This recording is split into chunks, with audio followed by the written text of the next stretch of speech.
Salut à tous, on continue aujourd'hui à préparer le brevet en corrigeant toujours des annales des années passées. Donc je continue sur ma lancée, cette fois-ci c'est l'exercice numéro 4 des annales de 2014. Donc encore une fois je te conseille de faire l'exercice avant de regarder la suite de la vidéo. Donc mets la vidéo sur pause et tu peux aussi si tu veux télécharger le sujet en dessous de cette vidéo. Un dernier truc quand même avant que tu commences, là on voit direct que l'exo est sur 3 points. 3 points c'est rien du tout, faut passer grand maximum 10 minutes sur cet exo là, voilà, entre 5 et 10 minutes. Donc oublie pas toujours comme d'habitude de faire une petite analyse avant de te lancer dans les questions et je te souhaite bon courage si tu essaies de le faire. Et on passe tout de suite à la correction de cet exo et comme d'habitude on commence par quoi? On commence par analyser le sujet. Donc j'ai dit, comme je l'ai dit, c'était sur 3 points, donc pas beaucoup de points, donc pas beaucoup de temps à consacrer à cet exo. J'ai le sujet.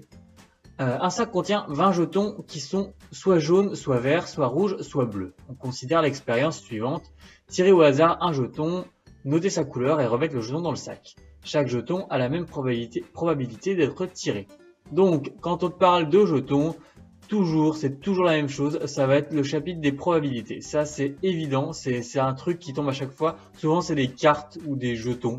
Dès que tu auras ce genre d'exo, tu peux te dire que c'est sur les probas. Donc là, ce qu'on peut dire sur cette introduction d'exercice, c'est que voilà, on a 20 jetons, on a 4 couleurs, mais on ne sait pas s'il y a plus de jetons rouges, de jetons bleus, de jetons verts, etc. Ça, il ne donne pas du tout le nombre de jetons de chaque couleur. On sait juste qu'il y a 4 couleurs différentes dans le sac. Alors, question 1, le professeur qui connaît la composition du sac, donc il n'y a que le professeur qui connaît combien il y a de jetons de chaque couleur, a simulé un grand nombre de fois l'expérience avec un tableur. Il a représenté ci-dessous la fréquence d'apparition des différentes couleurs en fonction du nombre de tirages.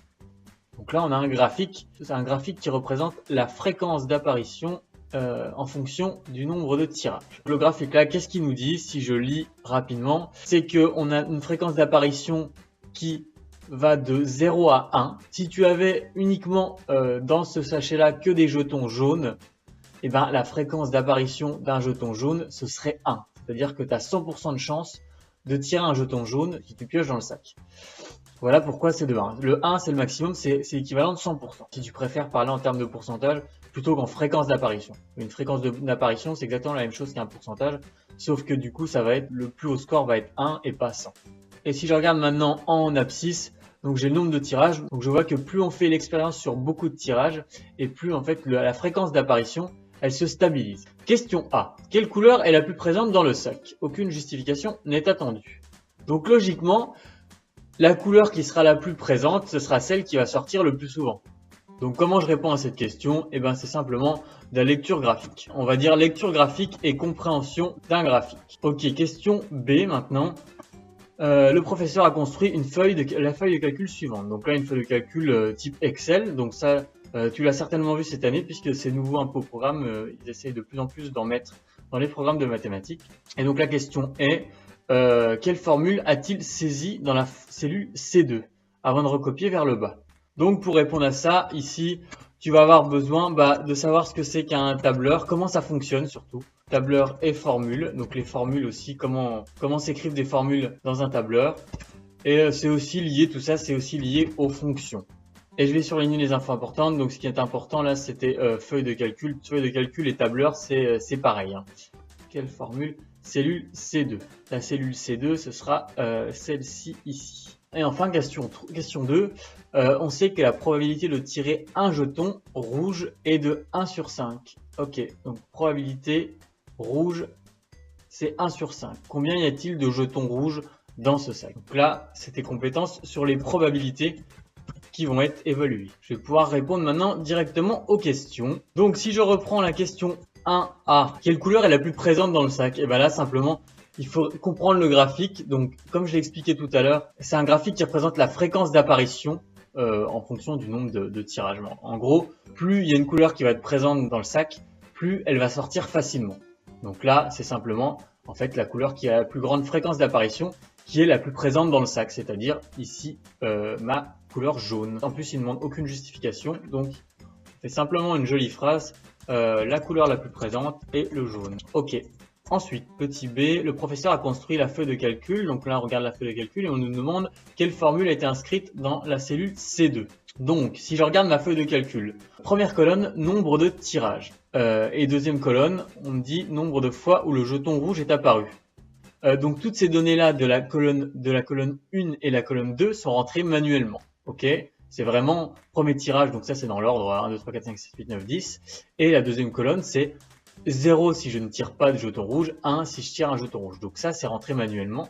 Mais la troisième colonne, c'est quelque chose qui est calculé automatiquement par la feuille de calcul, en mettant justement une formule dans la cellule et en les tirant vers le bas, c'est-à-dire qu'il va y avoir à chaque fois le même type de formule dans toute la colonne C. Et du coup, comment je calcule la fréquence d'apparition de la couleur en fonction des deux premières colonnes? Comment on calcule une fréquence d'apparition en fait?